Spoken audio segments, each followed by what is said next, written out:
chegando aqui para comentar sobre vários assuntos com a gente. Seja sempre muito bem-vindo, João Paulo. Bom dia.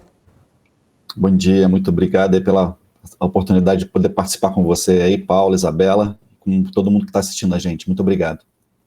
A gente que agradece seu tempo, né? Eu estava até falando agora mais cedo que a BMC News conseguiu atingir a sua meta dos 400 mil inscritos, que a gente queria. Na verdade, a nossa meta é 500 mil até o final do ano, mas 400 mil já é um enorme, né, um avanço aqui para a gente. Agradeci todos que passam aqui, agradeço você também pelo seu tempo, por sempre nos ajudar a construir esse canal juntos, né? Eu falo que nossa missão principal é levar informação com cunho educacional, trazendo grandes profissionais. Obrigada pelo seu tempo, todo mundo aí da Biguac, sempre muito solícitos aqui conosco. Nós agradecemos e temos a honra de participar desse grande projeto, né, como você disse, né, de trazer informação e educação para os investidores, e se a gente puder ajudar, estaremos sempre aí à disposição.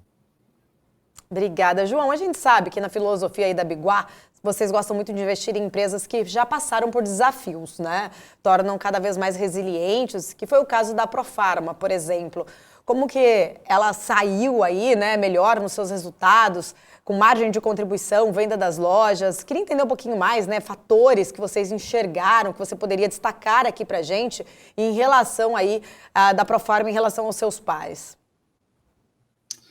Maravilha, obrigado pela pergunta, né? Realmente, né, se você for olhar a estratégia de investimentos da Biguá, como a gente já conversou algumas vezes aqui, é muito focada no setor industrial, né? A gente entende que realmente ali, né, a criação de valor passa por ali pela questão, né, da indústria, né, da criação de valor.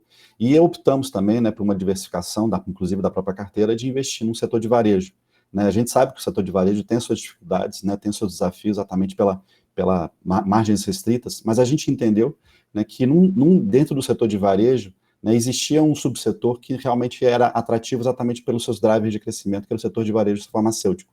A gente tem dois drivers aí importantes, né, que é o envelhecimento da população, né, que a gente sabe que a cada dia que passa, né, nós vivemos mais, né, e ao passo que o fato de você envelhecer, né, demanda também, né, um controle mais efetivo, né, por parte da medicina, que vem se sofisticando, e através dessa sofisticação da medicina, nós temos também a sofisticação dos medicamentos, né? Então, e principalmente por uma característica que é o seu uso contínuo. Então, à medida que a gente envelhece, usamos mais de medicamentos e de uso contínuo. E aí a importância de você ter uma estrutura, né, principalmente de varejo, né, que a gente vai ver que no caso da Profarma tem uma peculiaridade, que é o caso, né, de ter uma distribuição, né, e aí que está o grande diferencial, o grande valor escondido dessa empresa, de você ter uma distribuição integrada junto com o varejo, né, e aí a gente vê, né, conversando aqui, que a gente vai ver o grande valor escondido que está por trás disso, né, o fato de você ter esse diferencial cria ali uma oportunidade que talvez o mercado não esteja vendo em relação aos principais peers, né? A gente tem como referência no setor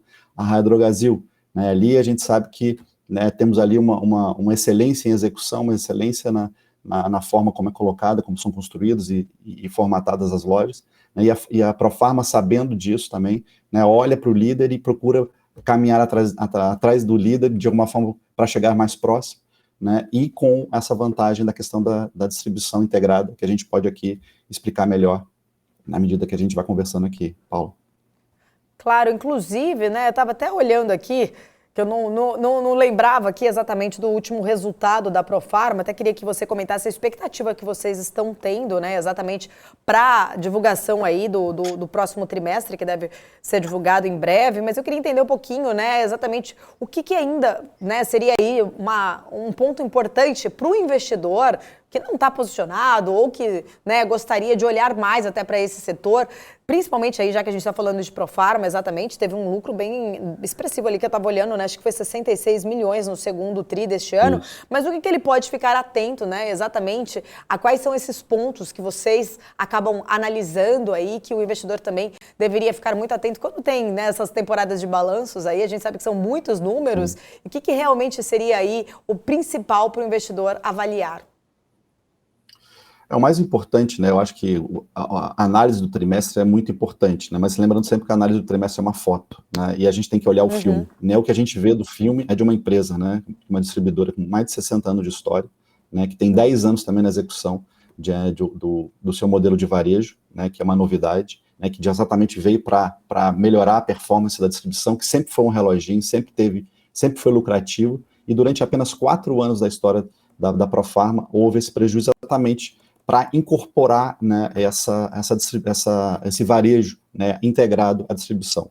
O que a gente está vendo, né, das conversas que a gente vem tendo, né, com o Max, que é o CFO da companhia, é que a empresa vem crescendo e vem melhorando e vai entregar cada vez mais resultados, né, principalmente na melhora da performance, né, das lojas, né, que você tem uma ideia, né, quando a Profarma adquiriu a Rede Drogas Mil em 2013, né, uma farmácia, para vocês terem uma ideia, faturava em torno de 150 mil reais, hoje ela está faturando mais de 600, tá, com uma rentabilidade muito boa e principalmente com uma receita por metro quadrado muito boa, exatamente pela vantagem do modelo integrado. Tá? Com o modelo integrado, né, com a distribuição integrada, você não tem a necessidade de um estoque tão grande na loja, então você pode colocar mais produtos expostos para venda com uma área de estoque menor, já que você tem a distribuição por trás. Né? Essa que é a grande vantagem.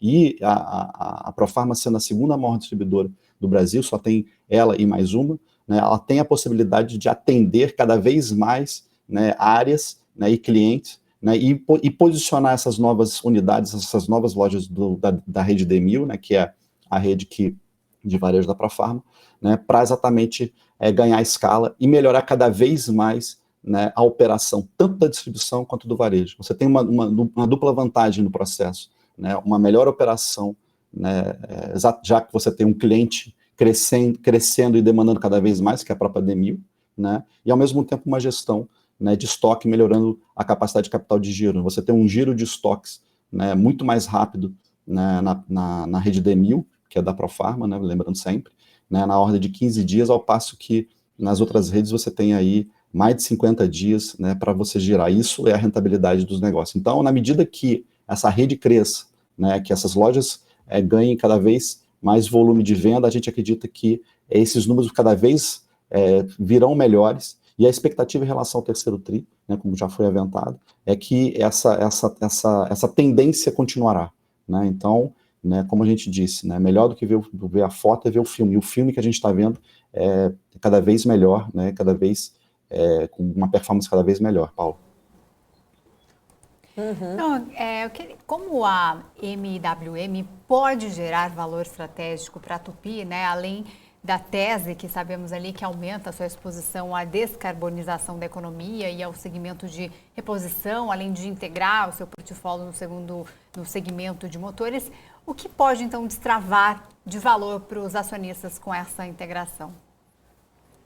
Bom, a Tupi realmente é um outro case que é muito presente, né, na carteira da Biguar, né, a gente vê que também outras gestoras importantes também, né, tem cada vez mais olhado para o case, né, e está se tornando um case já mais difundido. Realmente, né, se vocês forem acompanhando todas as aquisições que a Tupi vem fazendo, né, com a Texid, né, há uns 2 anos atrás, agora com a MWM, a gente vê que realmente ela está se tornando uma empresa única, a maior empresa, né, de soluções de engenharia voltadas exatamente para a construção desse tipo de, vamos dizer assim, motor barra gerador, né, que também pode ser entendido como gerador elétrico, né, com a tendência exatamente de descarbonizar, né, melhor do que falar em eletrificação exatamente para os produtos e para os produtos que a Tupi faz, né, que normalmente são voltados para veículos pesados, máquinas pesadas, ligadas principalmente à linha amarela e à linha verde, né, a gente vê que o processo de eletrificação é muito mais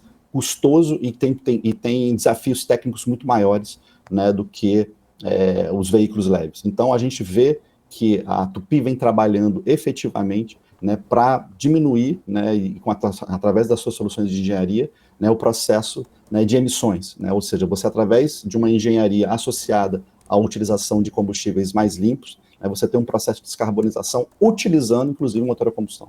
Tá? A gente tem aí tecnologias, né, muito importantes, e a MWM vem exatamente para, né, incorporar e fortalecer a empresa nesse sentido. Né? A MWM, na última Agri Show, né, que foi um sucesso, né, que é a feira do agro do Brasil, né, que são, de alguma forma, a feira de máquinas, né, e produtos ligados ao agro. A MWM foi uma dos destaques, principalmente por venda, né, de geradores elétricos, né, baseados em gás, a utilização do gás metano, né, do biogás, melhor dizendo, né, que é utilizado de restos, né, da produção agropecuária, principalmente da pecuária, né, suína, né, e também da área de canavial, né? Então você tem ali a possibilidade de produção de gás, que vai alimentar esse gerador elétrico, gerando uma autossuficiência, principalmente para as regiões mais remotas, o que gera ali uma oportunidade enorme. Houve uma venda efetiva muito grande, né, por parte da MWM desse tipo de produto, e a gente acredita que será uma tendência, e a Tupy, né, junto com a MWM, nesse setor também irá ajudar no desenvolvimento, né, da parte de assistência técnica, e principalmente na área de conversão de motores. Na medida que o Brasil, né, caminhe rapidamente, né, exatamente para a conversão dos motores a diesel para o biogás, né, com certeza teremos um protagonismo muito grande da MWM. Uhum. Ô, João, a gente viu que durante a pandemia, né, as empresas, exatamente, essa questão de falta de semicondutores, afetou muito exatamente algumas empresas, principalmente que precisavam dessas tecnologias em relação ao seu case, né, na sua indústria aí. No caso da Tupy, eu queria entender, né, ainda como que está essa questão? Já foi normalizada toda a questão dos semicondutores para a cadeia automotiva, para a fabricação dos motores dela? Eu pergunto isso porque eu estava até falando agora há pouco com o Celso, né, em relação à preocupação da China, que ainda continua, né, com algumas áreas ali em lockdowns, né? Como que, eu queria entender um pouco mais especificamente do case, não conheço muito especificamente aí da Tupy, eles importam, né, esses semicondutores ou não? Isso pode ser um risco, o fato de termos ainda lockdowns na China, isso pode acabar pesando em algum momento para a empresa? Só para explicar um pouco melhor, né, a Tupy está restrita ali à fabricação dos blocos e cabeçotes dos motores. A tendência é que ela passe a fabricar o motor como um todo, e entregar isso pronto para as montadoras. O motor sempre foi a peça crucial de qualquer veículo. Se você tiver um problema ali, né, praticamente você está fadando a marca ao insucesso. Então, a Tupy está realmente trabalhando para isso, mas o problema está nos clientes dela, né? Por exemplo, a John Deere, né, a Caterpillar, que podem ter problemas em relação ao fornecimento. Mas o que a gente vê em relação ao estresse maior da pandemia, já há uma melhora, né, principalmente, né, com o transporte, né, que normalmente esses chips vêm através, né, de transporte via containers. A gente vê uma normalização, né, em relação ao transporte, mas ainda não no mesmo patamar pré-pandemia, né? Mas a gente vê que há uma melhor otimização pela utilização. A gente está vendo, principalmente a indústria automobilística, né, focando na utilização desses semicondutores para veículos com maior valor agregado, e aí o caso, né, de caminhões e máquinas, né, acabam tendo, né, uma preferência em relação, por exemplo, veículos populares. Você vê nitidamente hoje que é muito mais difícil você comprar um veículo popular, e se você for pagar um veículo popular hoje, né, você vai pagar o olho da cara. Talvez seja mais de uma forma mais lógico você procurar um carro com valor um pouco mais alto, porque há uma tendência da indústria automobilística focar, né, nos veículos com maior valor agregado. Essa foi uma consequência, né, dessa utilização, vamos dizer assim, mais eficiente, mais otimizada dos chips, né? A gente vê realmente que existem países, né, por conta, né, exatamente dessa queda, né, do fornecimento de semicondutores, se realinhando e procurando novos fornecedores. Nós temos novas fábricas sendo construídas, principalmente nos Estados Unidos, né, e na Europa, de semicondutores. Existe a chance também, existem discussões de uma fábrica de semicondutores ser construída aqui, talvez no Brasil, o governo vem discutindo isso, né? Então você vai vendo um realinhamento aí das cadeias de produção, exatamente para evitar o que aconteceu na pandemia, né, da nossa enorme dependência em todos os produtos, de chips a máscaras, vacinas, né, que isso provavelmente vai ser realinhado e vai ser redefinido aí como uma consequência da pandemia. E ela tem uma forte presença também nos Estados Unidos e Europa, né? 72% ali das receitas são dolarizadas hoje. Boa parte, né, pelo que eu estou vendo aqui, acho que quase 30% dos custos acabam também sendo em dólar. Eu queria entender a visão, né, sua especificamente para a Tupy, diante desse cenário que a gente está vendo, tanto desafiador economicamente para a Europa e Estados Unidos, já que é uma companhia que tem aí um peso muito grande também das receitas e das despesas dolarizadas. Isso tem impacto?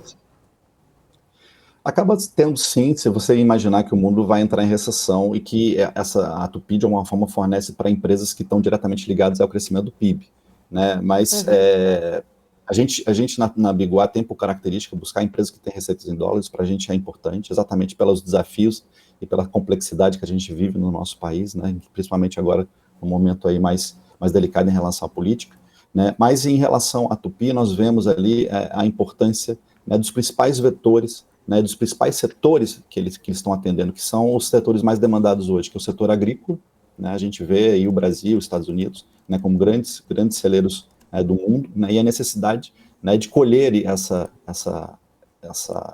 dádiva, né, esses produtos que serão produzidos através de máquinas, e isso é contínuo, não tem jeito, né, independente de ter crise ou não, o que a gente brinca aqui sempre na Biguá é que as bocas não param, então a gente precisa continuar comendo e precisa ter máquina para colher essas commodities, soja, trigo, né, milho, né, e também na parte de infraestrutura. A gente sabe que normalmente, né, quando esses países entram em crise, né, uma das formas de você estimular a economia é investindo em infraestrutura. E a gente sabe hoje que os Estados Unidos vem adiando um plano de reformulação da sua infraestrutura já há algum tempo, né, e que isso deve beneficiar empresas, né, que principalmente os clientes da Tupi, né, como Caterpillar, né, as máquinas da linha amarela, como a gente chama, exatamente para a reconstrução, né, uma das formas que os governos fazem de injetar, né, capital na economia, exatamente para a recuperação da infraestrutura, para a melhora da eficiência, para quando o novo ciclo vier, né, você não tenha um engargalamento que já existe hoje, principalmente em portos, aeroportos, estradas ferrovias americanas,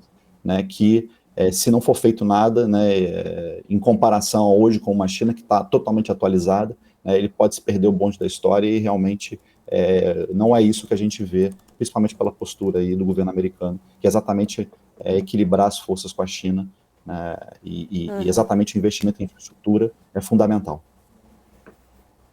E, João, sobre Randon agora, né, a gente sabe que recentemente a companhia firmou uma JV com a Gerdau em locação de veículos pesados ali. Sabemos que a indústria de aluguel de caminhões do Brasil é um mercado de rápido crescimento, ali com mais de 40% por ano, com taxas de retorno bem atrativas. Está falando ali de uma taxa interna de retorno de 15% a 20% devido à baixa penetração no setor. Sabendo de tudo isso, então, e que o maior player é a Vamos, né, listada em bolsa, como é que você enxerga esta competição e o futuro do aluguel de caminhões no Brasil?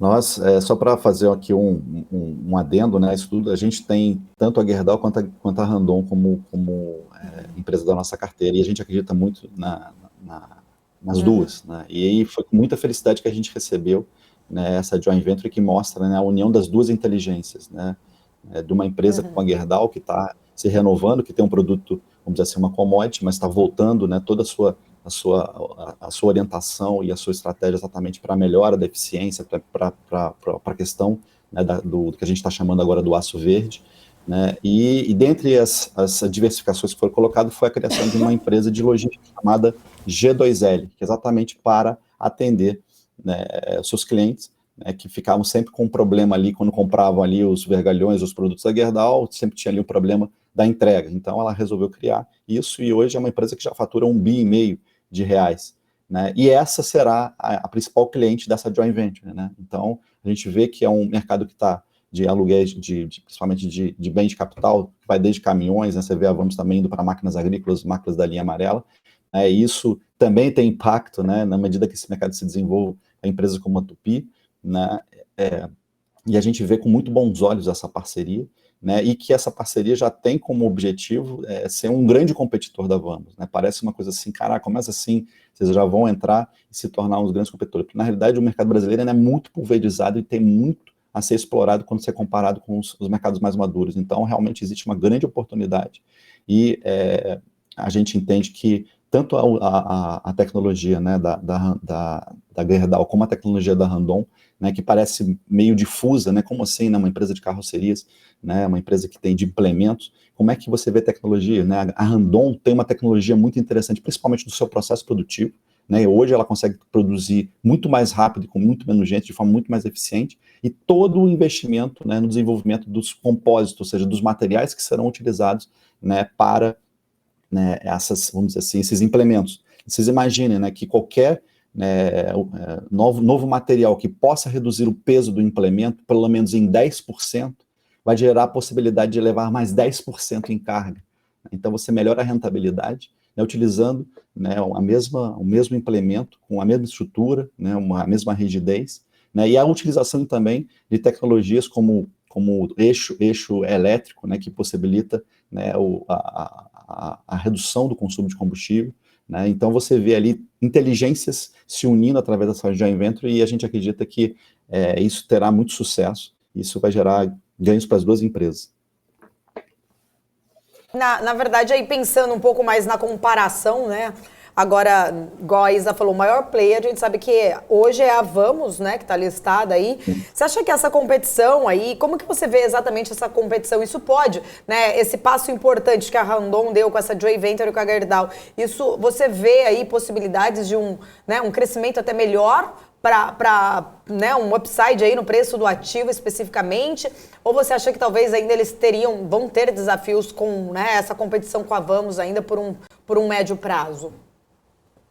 A empresa está sendo estruturada agora, né? Então, o que eu vejo é exatamente as possibilidades e as chances, né, de você chegar a atingir aí um nível operacional interessante. Então, o que nos atrai é exatamente essa visão de médio e longo prazo. Eu acho que o efeito, claro, da notícia é muito positivo, mas os resultados efetivos só vão aparecer no médio prazo. Mas o importante é o direcionamento das empresas, né? As empresas estão saindo, né, das suas zonas de conforto. Você vê uma Gerdau entrando numa área de logística, né, e a Randon, que é uma empresa de implementos, né, se unindo para criar um negócio novo. Eu acho que essa é a beleza, né, desse movimento, né? Duas inteligências voltadas para uma expertise, para cada um dos seus produtos, e trabalhando em conjunto para desenvolver uma coisa nova. E provavelmente pelas suas inteligências, pela sua reputação, pela sua história, né? Cada uma aí tem mais, né, de 90 anos de história, a Gerdau tem 120, a Randon tem na casa dos 70.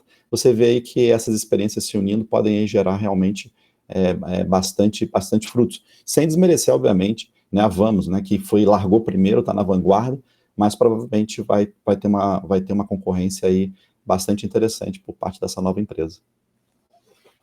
João, a gente sabe que vocês também acompanham, né, o case da Home. Queria entrar nesse assunto agora, falar um pouco mais de Home. Alguns analistas estão até um pouco preocupados em relação à capacidade da Home na forma de repassar preços ali, renegociar contratos, mesmo que a inflação esteja projetada aqui, né, para o Brasil para baixo para o ano que vem. Mas a gente já viu que acabou afetando bastante no segundo tri. Você acha mesmo que isso pode ser uma preocupação? Qual que é a tua visão, né? Tem muitos analistas ali que olham já com um olhar mais negativo, mas como vocês têm isso aí, né, no portfólio, tem esse case, eu queria entender um pouco como vocês estão olhando exatamente, se tem preocupação sobre a carteira de contratos da Home ali, se, né, a gente observa uma expansão com os setores agro, energia, ainda que estão bastante aquecidos, mas isso pode trazer algum tom ali de preocupação com margens de crescimento, de receita mais robusto, na sua opinião, ou não? A gente tem que ver que a característica da indústria, né, ela tem ali uma dinâmica um pouco diferente, né? Então, os custos, né, quando elas sobem primeiro e depois você repassa o preço, você sempre tem um delay para o repasse. O que a gente acredita em conversas frequentes com a empresa, que é essa nossa expertise, né, é que esse delay vai abrir, né? Na realidade ele vai ser corrigido.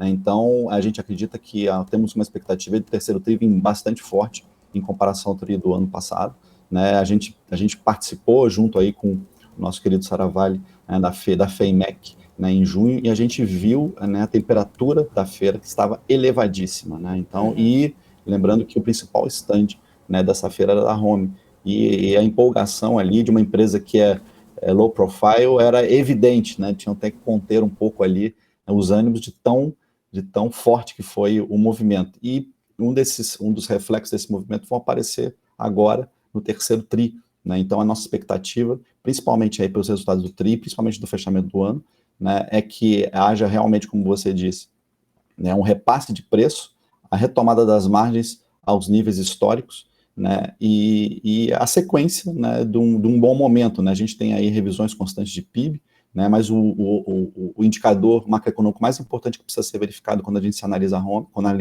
Home é a formação bruta de capital fixo, que vem forte, principalmente voltada para bem de capital. E na medida, como a gente falou, né, que estrategicamente o mundo, né, se realinha em termos de cadeia de produção, né, e o Brasil se candidatando aí na medida que vamos dizer assim, faça o seu dever de casa, principalmente nas questões de segurança jurídica e questões tributárias, se candidate aí para ser, né, um dos protagonistas na produção aí desses itens industriais. A Home é a principal fornecedora de máquinas para a produção de qualquer tipo de peça que você possa imaginar, né, desde, né, peças para avião, peças para a indústria agrícola, peça para armas, indústria armamentista, né, para o setor eólico, né, então a gente vê aí, né, a Home espraiada e como uma indústria estratégica, né, se aproveitando de todo esse movimento, né, da redefinição das cadeias de produção.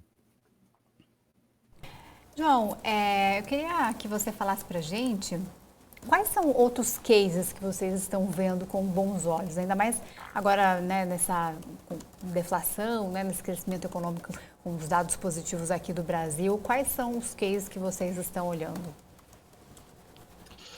Bom, a gente está sempre atento, né, temos um pipeline aí sendo o tempo todo revisitado, né, mas de cases novos que a gente tem hoje, a gente nos chamou muita atenção, né, vamos dizer assim, uma queda muito expressiva do Grupo Natura, né, a gente viu ali que talvez tenha havido um exagero por parte do mercado, né, e a gente decidiu, depois de uma análise, né, depois de verificar ali os potenciais e os riscos, né, referentes principalmente à aquisição da Avon, né, de fazer uma alocação ali estratégica, que já está começando a ser aumentada, né, na medida que a gente começa a enxergar movimentos por parte da empresa, né, sempre focando aí para o médio e longo prazo, né, pelo menos por um horizonte de 3 anos, né, de um movimento da empresa que nós entendemos que seja o correto, que é exatamente, né, dar mais autonomia para as unidades de negócio, né, principalmente com a venda do Fábio Barbosa, exatamente para a reestruturação da holding,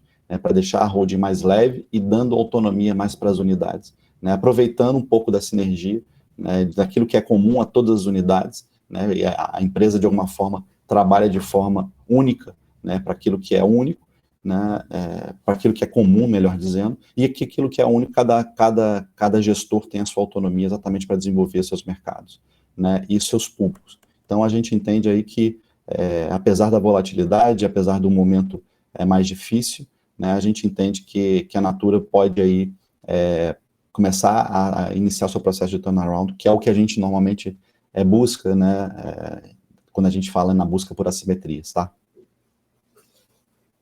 João Paulo, quero agradecer, sempre um prazer poder falar contigo, você, todo o time aí da Biguá. Obrigada, estamos aqui, sempre de portas abertas. Maravilha, muito obrigado pela oportunidade e estamos à disposição. Obrigada, até mais.